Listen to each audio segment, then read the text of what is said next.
But Allah also says in the Quran, إِنَّ كَيْدَ الشَّيْطَانِ كَانَ ضَعِيفًا. The power of the shaitan is very weak. You should not be afraid of the shaitan. You should not give the shaitan more power than what they are given.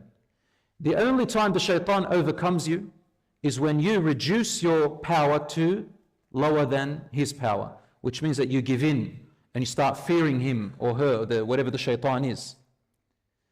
And in Surah Al-Jinn, what number is it? Chapter in Juz' Tabarak.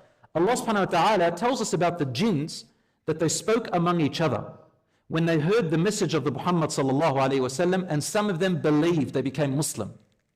They became Muslim. So jinns, there are believers and there are disbelievers and there are atheists and Christians and Jews and everything. And it seems like the jinns that were listening to the Prophet sallallahu alayhi wasallam were possibly Jews because they mentioned Moses a lot. And they had converted to Islam listening to the Prophet sallallahu alayhi wasallam's Quran, and they spoke highly of it in Surah Al-Jinn. And in that surah, the jinns say something. They said, وَأَنَّهُ كَانَ رِجَالٌ مِّنَ الْإِنسِ يَعُوذُونَ بِرِجَالٍ مِّنَ الْجِنِّ فَزَادُوهُمْ رَهَقًا.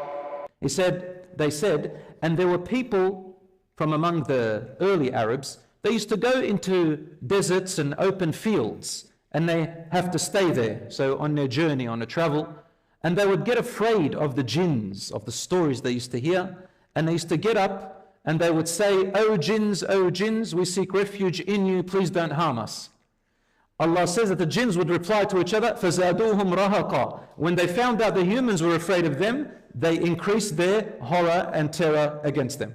They made them more terrified. So Allah tells us, don't be afraid of the jinn.